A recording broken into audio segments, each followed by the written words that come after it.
cinema is dark, the screen is alive, and for a moment you forget where you are. You are pulled into the story. Your heartbeat aligns with the tension of the characters, and your body reacts as if what you see is your own life. This is the magic of a great film. It makes you forget you are sitting in a chair, safely watching from a distance. But here is the truth that most people never realize. You are living the same way every single day. You have become so immersed in the movie of your own life that you no longer remember you are the one watching. Now think about this. Every sound, every image, every sensation you experience is perfectly synchronized. Just like a film that combines picture and soundtrack to create realism, life uses your five senses: sight, hearing, touch, taste, and smell to create an unbroken stream of experience. Add to that your thoughts and emotions, also perfectly synchronized, and you are pulled into the story so deeply that you forget the seat you're sitting in, the seat of consciousness. You are no longer just watching. You are reacting, fighting, desiring, fearing. The movie is no longer outside of you. It is inside you, hijacking your inner world. This is the hidden addiction nobody talks about. You are not addicted to food, to work, to social media. Those are surface layers. The real addiction is to the inner movie, to the drama unfolding in your mind, where every emotion feels urgent and every thought feels like truth. You cry with the tragedies, you burn with the conflicts, you rejoice with the victories, and you forget they are only passing scenes. Just like an actor who plays many roles, your inner identity shifts, but you are convinced each role is who you really are. But what if I told you something that could change everything? You are not the character on the screen. You are not the story being told. You are not the endless narration inside your head. You are the one watching. You are the silent presence seated in the audience. The awareness that never moves, never changes, never disappears, no matter what the movie shows. The ancient sages and modern neuroscientists converge on this point. Your true identity is not the fleeting images, but the awareness of them. Ramana Maharshi asked, "Who am I?" And in that question, he pointed to the same truth. You are not the story. You are the witness. And here is the invitation. If you can remember this, if you can turn your attention back to the seat of the observer, something extraordinary happens. The film keeps playing, but the suffering dissolves. You stop clinging to every scene as if it were permanent. You stop resisting every challenge as if it defined you. Instead, you begin to watch. You begin to breathe. You begin to live not as the movie, but as the consciousness in which the movie unfolds. The cinema is dark, the screen is alive, and for a moment you forget where you are. Your eyes are fixed on the unfolding story. Your ears capture every sound. Your heart beats in rhythm with the tension of the characters, and your body reacts as if the events are truly your own. This is the power of an immersive film. It makes you forget that you are merely sitting in a chair, safely observing from a distance. But the truth is that the same phenomenon is happening in your everyday existence. You are living as though life itself were the most captivating movie ever created, and you are so deeply absorbed in the plot that you have forgotten you are, in fact, the one watching. Life has pulled you into the story with such precision and realism that you no longer realize you are seated in the awareness behind it all. Now think carefully about how this immersion works. A film becomes powerful when picture and sound are synchronized, when the music amplifies the emotion of a scene, when the actors' expressions and voices move together to make you feel their reality as your own. If you were to add more senses to that, if a movie allowed you to taste the food on the screen, to smell the smoke of the burning house, to feel the rain striking your skin, you would be completely lost in the illusion.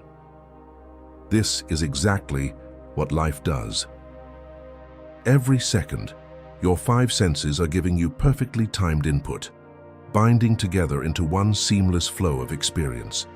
Neuroscientists call this integration, the binding of multiple sensory inputs into a single conscious moment. You don't hear a sound, then see an image, then feel a texture as separate events. They arrive merged, convincing you that what you experience is one unified reality. But life goes even further than any film ever could. it does not stop with the five senses. It pulls in your inner world as well, your thoughts, your emotions, your memories, even your deepest fears and desires. When a character on a screen feels heartbreak, you may shed a tear because you empathize. But when you feel heartbreak in life, your entire inner system reacts. Your chest tightens, your breath shortens, your stomach churns. The story is not only being observed, it is coursing through your nervous system as though it were the essence of who you are. At that moment, awareness forgets itself. It becomes so deeply entangled with the experience that you no longer perceive a difference between what is happening and the consciousness watching it. You know this phenomenon intimately. Think of the times you cried in a theater, even while knowing the story was fiction. Your mind whispered that it wasn't real, yet your body and heart didn't care. They responded as though it was. In life, the same thing happens daily, but without the reminder that you are only watching. A thought arises, I am not enough. Instantly, your chest fills with heaviness. A memory surfaces, I failed before. Suddenly, you relive the sting of that moment as though it is happening now. The movie in your head plays so convincingly that your body reacts, your emotions surge, and awareness collapses into the storyline. Every thought is like a scene. Every feeling is like a soundtrack. Every sensation confirms the narrative, and you are hypnotized by the unfolding drama. This is the hidden addiction that governs human life. People believe they are addicted to work, to food, to relationships, to social media, to external experiences. But beneath all these surface attachments lies a deeper truth. The real addiction is to the movie of the mind, the constant drama, the never-ending stream of thoughts and emotions, becomes the thing you cling to as if it were your identity. You are addicted to the storyline, to the ups and downs of the plot, to the inner narration that convinces you this is who you are. Without even realizing it, you have mistaken the movie for your essence. And yet, there is something else within you, something that never disappears. Even in the middle of the most overwhelming scene, there is a quiet awareness noticing. When you tremble with fear, there is still a presence that observes the trembling. When you are overwhelmed by joy, there is still a space that knows the joy is flowing through you. That space, that silent witness, is who you really are. It is the seat of consciousness, the spectator in the theater of life. The sages of the past knew this truth. Ramana Maharshi said the most important question you can ask yourself is, who am I? He did not mean your name, your role, your story. He meant the one who is aware of having a name, a role, a story. You are not the actor. You are not the character. You are not even the unfolding plot. You are the one watching all of it. To recognize this is the beginning of liberation, because once you remember the seat you are sitting in, the addiction to the story weakens. You start to realize that no matter how intense the plot becomes, you remain untouched. Scenes rise and fall, characters appear and vanish, emotions surge and fade, but the spectator remains constant. Your true self has never been the drama on the screen. It has always been the consciousness silently witnessing everything unfold. So here is the invitation. Imagine right now pulling back ever so slightly. Imagine taking a breath and remembering the chair beneath you, the presence behind your thoughts, the awareness that is listening to these words. The movie is still playing, the sounds, the images, the sensations, the emotions continue to flow. But suddenly, you are no longer lost. You are watching. You are remembering. You are awakening to the truth that you are not the film, not the character, not the endless narration. You are the one who sees it all. And that shift, even for a single breath, changes everything. The trap begins with how life mimics cinema, but refuses to give you an intermission. In a movie theater, you can step outside, take a breath, remind yourself it's only a story projected on a screen. But in life, the screen surrounds you entirely, and you can't walk away from it so easily. Your body is the theater, your senses are the speakers, your emotions are the soundtrack, and your thoughts are the scriptwriter. The result is a total immersion that feels impossible to escape. Neuroscience calls it sensory binding, the brain stitching together sight, sound, touch, taste, and smell into one seamless perception. You never see a picture and then later hear the sound. It all arrives at once, convincing you that what you are experiencing is undeniably real. But life is more advanced than any 4D cinema.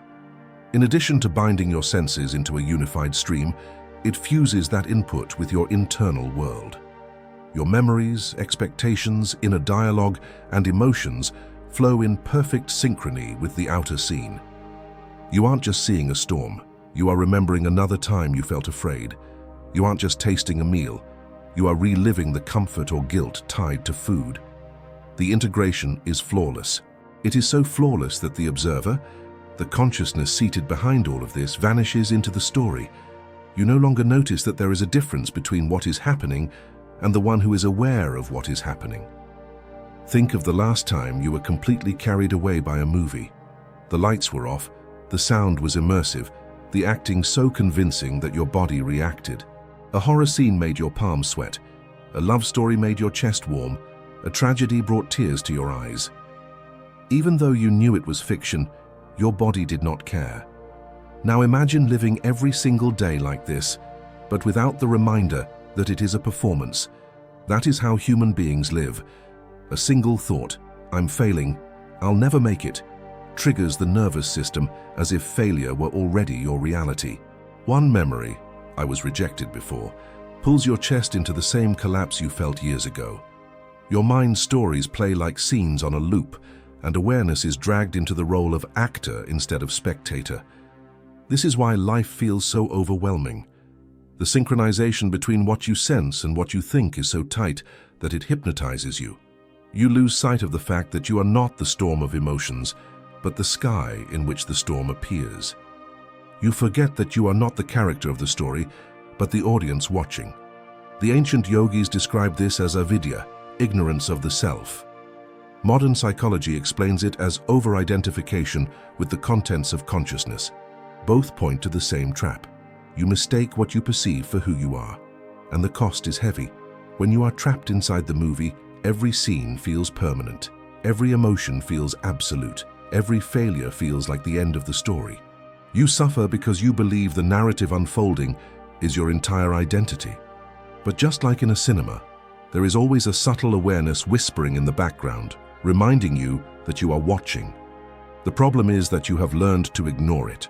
Instead, you lean closer to the screen, convinced that the meaning of life is hidden in the drama. The more you cling to the storyline, the more you forget the seat you're actually in. Yet, there is a way back. By pulling your attention slightly away from the scenes and back into the awareness that notices them, you begin to rediscover the spectator. This doesn't mean abandoning the movie, rejecting it, or trying to shut it off. It means watching it with clarity. When fear arises, you see fear. When anger erupts, you witness anger. When joy blooms, you observe joy. The awareness is untouched, no matter what plays on the screen. This recognition is the beginning of freedom. Because once you see that the immersive trap is only a projection, you can enjoy the beauty of the film without being consumed by it. Inside this endless film, there is a narrator who never stops speaking, and this is where the trap becomes almost unbearable. Imagine sitting in a cinema and not only hearing the dialogue of the characters, but also a voice constantly whispering in your ear, analyzing, criticizing, doubting, and replaying every moment. This is the inner voice, the constant dialogue of the mind, the roommate that lives in your head and refuses to be silent.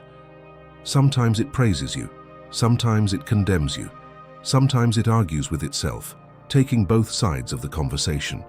It can create excitement one moment and despair the next. This voice is so persistent that you confuse it with yourself. You believe you are the narrator, when in truth, you are the one listening to it. Psychology and neuroscience agree that this inner chatter is an automatic process. The brain generates thoughts as effortlessly as the heart beats. Most of the time, it is a background noise, a survival mechanism scanning for threats, trying to predict outcomes and attaching labels to everything. But when you identify with it, when you believe that every thought is the voice of truth, you are lost in the script. You no longer know the difference between the movie and the commentary about the movie. The result is constant tension, a life filled with arguments that exist only in your mind. You replay conversations that never happened. You imagine failures that never came, and you suffer from insults that were never spoken. This is why the sages describe the mind as a restless monkey. It jumps from branch to branch, from thought to thought, creating chaos where there could be stillness. The mystic traditions call this the false self, built on endless identification with the voice. Michael Singer, in his exploration of consciousness, personifies it as a roommate that you would never choose to live with in real life.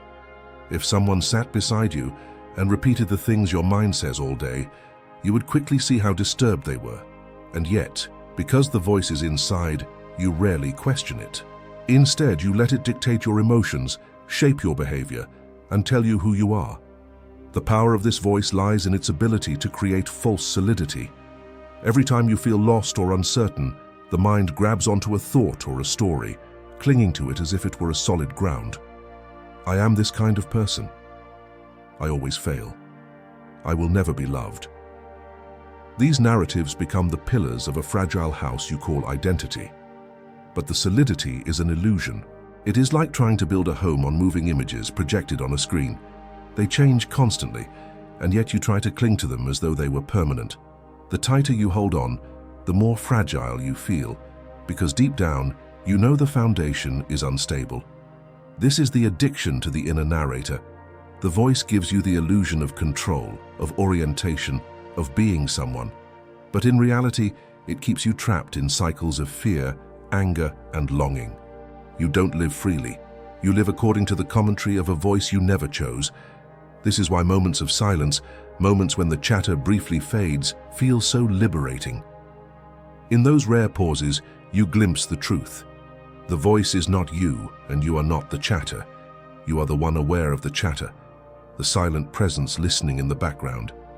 If you can recognize this, a shift begins. You start to see the difference between the noise and the witness of the noise. You begin to understand that the narrator is part of the movie, not the spectator. It is just another layer of sound added to the scene. And once you realize this, you no longer need to fight with the voice. You can simply let it speak while you remain seated in the awareness behind it. That recognition alone loosens the grip of the inner narrator. The film continues, the voice continues, but you no longer confuse them with who you are. Every film has scenes that repeat, patterns that come back again and again, and your inner movie is no different. The mind carries reels from the past, fragments of experiences charged with emotions that were never fully released. These impressions are called samskaras, and they are like unfinished energy patterns stored deep within you. They lie dormant until something in your present moment triggers them, and suddenly you are not just reacting to what is in front of you, you are reliving the echo of old pain, fear, or longing. A simple color, a familiar voice, a smell in the air, and the movie projects an old scene onto the screen of your mind as if it were happening again. This is why so many people feel trapped in cycles. The breakup of today awakens the heartbreak of years ago. A criticism at work stirs the same wound as a childhood rejection. Your consciousness gets pulled into the story not because the present event is overwhelming, but because it has opened the door to stored energy that was never resolved. The body tenses, the heart races, the emotions surge, and awareness collapses into the loop. You believe you are living something new, but you are watching a replay. These replays are what keep you trapped, convincing you that life is repetitive suffering, when in truth it is the old movie being shown again and again. The heart is like a theater that never closes. Within it are countless reels of unfinished films, each one carrying the weight of a moment when you resisted what life brought. Instead of allowing the energy to flow through, you closed around it. The energy froze, and now it waits, stored as tension, waiting for a chance to be released. This is why the same themes keep appearing in your life, why the same types of people, the same disappointments, the same struggles return. It is not life punishing you. It is the inner projector replaying the same scenes until you decide to stop resisting and let them pass. Psychology calls this unresolved trauma. Neuroscience speaks of emotional imprints encoded in the amygdala and hippocampus, circuits designed to keep you alert for danger. Spiritual traditions call it karma or samskara, unfinished business stored in the subtle body. Whatever the name, the truth is the same. When consciousness identifies with these imprints, the past becomes the present. You are not responding freely. You are reacting from memory. You are not seeing life clearly. You are watching it through the filter of old films. But here lies the possibility of awakening. The moment you notice that what you are feeling now is not entirely about this moment, you create space. The trigger may be in front of you, but the intensity is borrowed from the past. If you can recognize this, you no longer have to collapse into the replay. You can watch it, feel it, allow the energy to rise, and instead of clinging or resisting, you can let it flow through you. Each time you do this, one reel is released. The storage room of unfinished films begins to empty. The weight begins to lift. This is not easy, but it is profoundly liberating. To sit as the observer when an old wound rises, to feel it without drowning in it, is to reclaim the seat of consciousness. The samskara may still play, but now you know it is only a projection. You are not the real. You are not the replay. You are the awareness in which it all unfolds. The moment you realize this, the past begins to loosen its hold, and the movie of your life gains new light.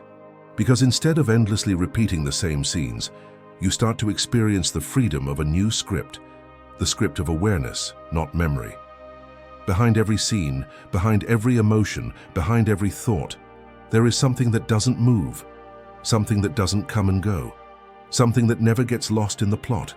That something is you, not the you made of roles and labels, but the real you, the witness, the silent presence behind it all. The greatest illusion of the human experience is the forgetting of this seat, the forgetting that you are not the movie, you are not even the actor. You are the one sitting in the seat, watching. And no matter what happens on the screen, that seat never changes. It is always there, always still, always aware. This is the forgotten spectator, the true self that doesn't speak, doesn't react, doesn't judge. It simply sees. When the mind is loud and the emotions are heavy, this witness remains untouched. It is not trying to fix or change anything. It does not resist. It does not attach. It simply holds the space in which all things appear and disappear. But because life is so loud, because the movie is so vivid, you forget to turn toward it. You forget that you are more than the moving parts. You forget the one who watches them move. Ramana Maharshi called this awareness the self with a capital S. He taught that the most important spiritual practice is to ask, "Who am I?" Not as an intellectual question, but as a return to the one who is asking. Not the body, not the mind, not the feelings, but the one aware of all of them. You don't have to stop your thoughts to find it. You don't have to silence your emotions. You only have to turn your attention back toward the space in which they arise. That space is you. That awareness is who you've always been. Even in your deepest confusion, there is a part of you that sees the confusion. Even in moments of panic, there is a part of you that notices the panic. That noticing presence is what remains constant. It does not age. It does not belong to time. It was there before the current scene and it will be there after. It is not a concept to understand. It is an experience to be remembered, and when you remember it, you start to wake up from the trance of the movie. You begin to feel yourself sitting in the seat again. Not mentally, not as a thought, but as a deep inner shift. The noise of the mind may still be there. The emotional weather may still pass through. But now there is distance. There is space. There is you. Watching, breathing, being. This is not detachment. It is not apathy. It is presence. The kind of presence that doesn't need to cling or resist. The kind of presence that can feel everything without being consumed by anything. This is where the real journey begins. When you stop trying to control the story and start witnessing it with clarity. When you let go of the need to fix every scene and instead return to the awareness that holds it all. You are not broken. You are not lost. You only forgot the seat you were always sitting in.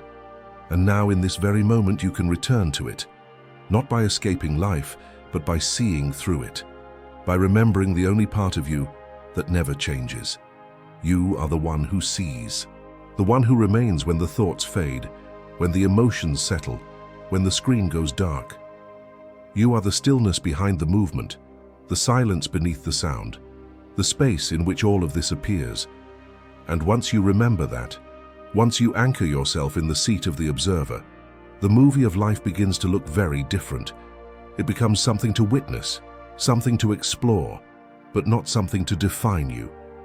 Because now, you know who you really are. There is a moment when something shifts, and it feels as if you've become lucid inside your own life. Not because the outer world changed, but because your position within it did. You are no longer just inside the scene. You are watching it, knowing it's a scene.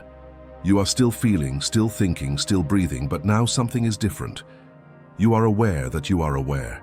And this simple shift, this return to the center of perception, is the beginning of what mystics, sages, and modern consciousness researchers call awakening. Lucid dreaming is the closest metaphor we have. In a dream, you can be completely convinced it's real. You cry, run, fight, fly, and fear, believing in every moment. But when you become lucid, nothing outside you changes. The dream continues, the characters remain. But now you know, this is a dream, and I am dreaming it. That awareness changes everything. You can move differently, breathe differently, choose differently, not because the dream ends, but because your relationship to it becomes conscious. Life offers the same possibility. When you awaken inside your own storyline, you are not removing yourself from life. You are finally entering it fully as the presence that was always there but rarely noticed. This is the lucid self. It does not need to escape the movie. It simply knows it is not the movie. It is not the fear rising in the chest. It is not the racing thoughts in the mind. It is not the storyline of success or failure. It is the field in which all of those things are happening. And when this awareness arises, something powerful emerges alongside it. Choice. The ability to remain seated as the witness instead of reacting blindly to every emotional surge.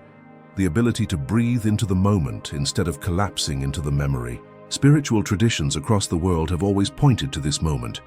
Zen calls it Satori. The Bhagavad Gita describes it as seeing with the eye of wisdom.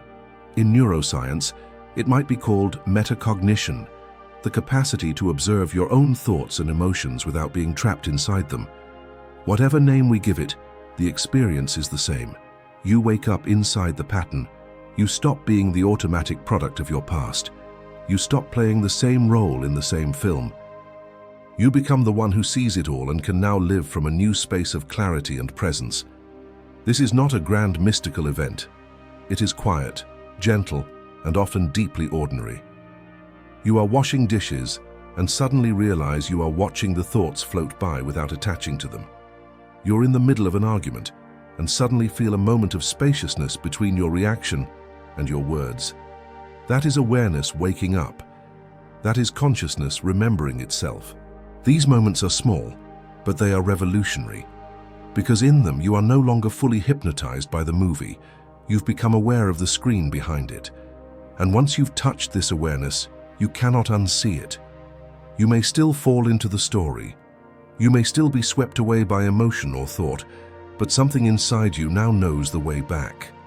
The door has opened. The seat of the spectator has been remembered.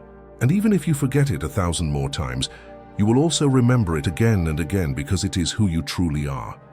So, what do you do with this awakening? You return to it, again and again. You practice staying in the seat. You watch the movie play and feel everything deeply. But you no longer believe you are the screen. You know that you are the space behind it, the presence that allows the film to exist. This knowing doesn't make life dull or distant. It makes it more alive, more free, more sacred. Because now you're not lost in the dream. You are awake inside it. At the center of every scene, there's a desperate attempt to hold on, an inner grasping for control, a need to define, protect, and preserve the self created by thought. This is where the suffering begins. The mind clings to the storyline because it believes it is the storyline. It identifies with each role, each trauma, each desire, as if they were permanent truths. When life doesn't go as scripted, resistance is born. And resistance is the tension between what is and what the mind demands it to be. You suffer not because of what's happening, but because of the way the voice inside you insists that it should not be this way. Clinging is a silent violence. You don't see it, but you feel it. It's the tightness in your chest when things fall apart, the burning behind your eyes when someone rejects you, the impulse to fix, escape, explain, or numb. The movie starts changing, and you panic because the script is no longer under your control. You were attached to the scene staying a certain way, and now that it isn't, you resist it. But resistance never works. It only amplifies the pain. It doesn't stop the scene. It just ensures you suffer through it. Letting go is not about giving up. It's about giving in to the flow of life. It is not weakness. It is the strength to stop trying to manipulate every outcome and instead open to the reality that is already happening. Letting go does not mean the story disappears. It means you stop trying to control the plot with a clenched heart. It means you watch the scene without collapsing into it. The emotions may still rise, but now they pass through you instead of defining you. The thoughts may still spin, but now they are clouds, not cages. This is the true surrender, not to the world outside, but to the truth inside, that you are not the thinker, not the feeler, not the controller. You are the awareness beneath all of it, and awareness does not cling. It does not need to. It holds everything, allows everything, passes through everything. The tightness that clutches at every loss and screams at every discomfort belongs to the false identity, the one who believes it must hold on to survive. But you are not that. You are the one watching that happen. When you let go, something unexpected happens. Peace enters. The kind of peace that is not the absence of chaos, but the presence of space within it. Life continues, unpredictable and wild. But you are no longer trying to cage it with conditions. You are letting it breathe through you. This is not passivity, it is presence. And presence changes everything. It doesn't push or pull. It doesn't chase or resist. It stays open. And in that openness, life starts to flow again. The teachings are clear. David Hawkins, in his map of consciousness, placed surrender as the gateway to higher states of awareness. Jesus said, "Not my will, but yours be done." Lao Tzu whispered, "By letting it go, it all gets done." Letting go is not an idea to understand. It is a practice to live. A breath, a softening, a step back into the seat of the witness, over and over again, until the habit of grasping loosens and the river of life no longer feels like a threat, but a sacred current that carries you home. The movie is still playing, the characters are still speaking, the emotions are still moving. But now you are not clinging to the screen. You are seated in your own center, relaxed, unresisting, awake. There comes a moment when the story no longer controls you, not because it has changed, but because you have stepped outside of it. You are still watching the film, still seeing the images, still feeling the emotions, but now you are not inside them. You are with them. This shift is subtle but profound. You're no longer the character trying to rewrite the script or the narrator obsessing over every scene. You've become the stillness behind it all.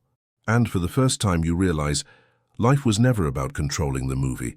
It was about waking up in the theater. Freedom is not found in the plot. It's found in the space between the scenes, in the breath between thoughts, in the awareness that no longer resists what appears. You begin to notice the pauses, the silence between words, the stillness beneath noise. You begin to see that all things arise and pass, and yet something remains untouched. That something is you.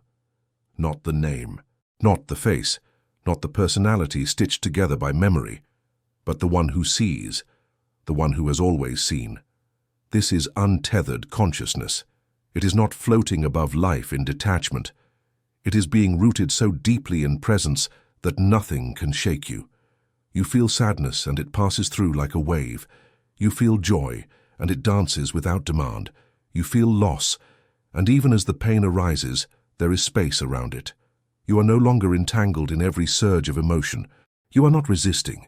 You are not chasing. You are simply here. This freedom doesn't come from trying harder. It comes from remembering what you are beyond all trying. You don't reach it by effort. You uncover it by letting go, by stopping the constant negotiation with life, by allowing what is without needing it to be something else. There is a moment when you realize that life is not happening to you, it's happening within you. You are the space in which the story unfolds, the screen upon which all images appear, the field through which experience moves. When you know this, control loses its appeal. You no longer need life to fit your expectations. You no longer believe that happiness depends on outcomes, because your peace is not coming from the script, it's coming from the seat, and the seat is always here, always available, always still. This is what the mystics meant when they spoke of the kingdom within, of the eternal witness, of the light that never flickers. You stop being a prisoner of time. The past no longer defines you. The future no longer enslaves you. You meet the moment as it is, because you are no longer identified with the story unfolding inside it. The freedom is not in the change of circumstances, but in your unchanging relationship to them. You don't need the scene to be different. You just need to remember who you are as you watch it. The film will keep playing. It is not your job to stop it, fix it, or perfect it. Your only task is to sit back into what's already true, that you are not the moving image. You are the unmoving witness, that nothing you experience can ever touch what you are, that beneath every rise and fall, you remain whole, aware, free. Something changes the moment you realize the true protagonist of this story is not the character in the film, but the one who becomes aware of the screen. It is not the role you play. It is not the thoughts you think.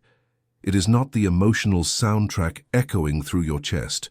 The true turning point, the real hero's journey, is not about changing the plot.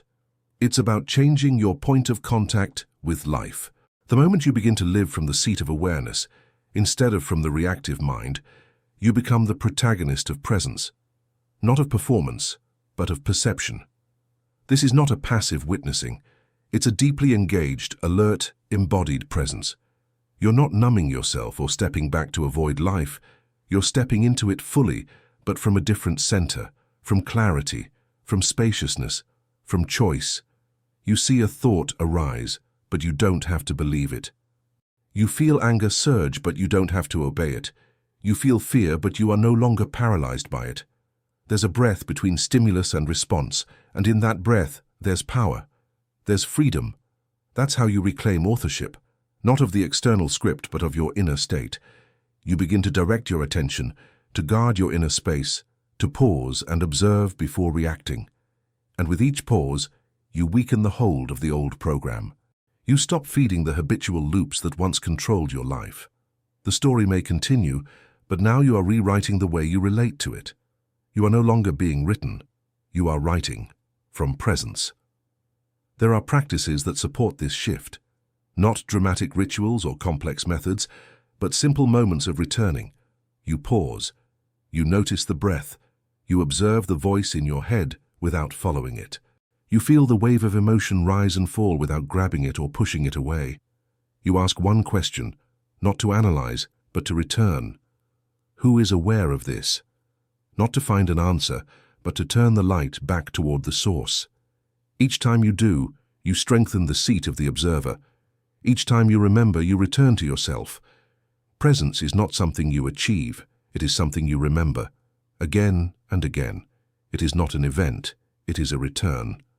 To the quiet watching behind every sound, to the space between every thought, to the stillness that never left, even while you were lost in the movie. It's not about becoming something more. It's about becoming less entangled, less reactive, less identified, until what remains is simply, I am, I see, I breathe, I choose.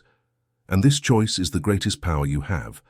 Not the power to control what happens, but the power to choose how you show up for it, as a victim of the movie, or as the awareness watching it unfold. As a slave to the storyline, or as the space that holds it all. The power to stay when the urge is to run. The power to soften when the habit is to clench. The power to breathe instead of react. You are not powerless in this film, but your power is not in rewriting the world. It's in remembering who you are while the world moves. It's in choosing not to forget the seat, no matter how loud the scene becomes. It's in staying with yourself through the storm, not as the storm, but as the sky holding it all. There is a kind of ending that feels more like a beginning, the moment when the movie keeps playing, but you're no longer held captive by it. You sit back, not in escape, but in understanding. The images move, the scenes unfold, but something in you has become still, a silence beneath the sound, a center within the motion. And in that stillness, something becomes undeniable. You are not the movie. You are not the screen. You are not the character searching for meaning. You are the timeless witness, the silent space that has been watching all along. You don't need to fight the story anymore. You don't need to solve it, perfect it, or escape it. You don't even need it to be different, because now you've remembered what you forgot, that your identity is not woven into the storyline, it is rooted in the awareness that sees it. This changes everything. The pain that once consumed you becomes energy that moves through. The joy that once made you afraid of loss becomes something you can fully feel. And the fear that once ran your life now passes like weather across a vast sky. The final illusion breaks when you stop asking life to be something else. You no longer demand a different plot twist, a different cast of characters, a different ending. You watch what is, and you allow it. Not out of passivity, but out of a deep, sacred clarity. Because the moment you stop resisting the film, the moment you stop arguing with the story, the moment you release the grip on control, that is when the most extraordinary freedom emerges. A freedom not built on outcomes, but on presence. This is the clarity that lives beyond the noise. You don't need to silence the movie to find peace. You don't need to heal everything to be whole. You don't need to understand the entire script to feel safe. What you need is already here. The stillness of the witness, the simplicity of awareness, the breath that returns you to now. You don't have to earn it. You don't have to chase it. You simply remember it. And when you do, you see that everything you were searching for outside was never outside. It was the seat you were already sitting in. And now the most beautiful part, you can live. You can actually live. Not as a reaction to the story, not as a puppet of the voice in your head, not as a slave to old reels playing in your chest, but as the presence that sees it all, feels it all, holds it all. You are here. You are whole. You are awake. Not because the world became perfect, but because you remembered the truth that never changes. You are not the movie. You are not the thought. You are not the fear. You are the one who watches. And that is enough. So breathe. Let life unfold. Let the movie play, and stay in the seat. Because from here, even the most ordinary moment becomes sacred. Even the silence becomes music. Even the struggle becomes a doorway. And every time you forget, you will know exactly how to return. You are the witness. You always were. And you always will be.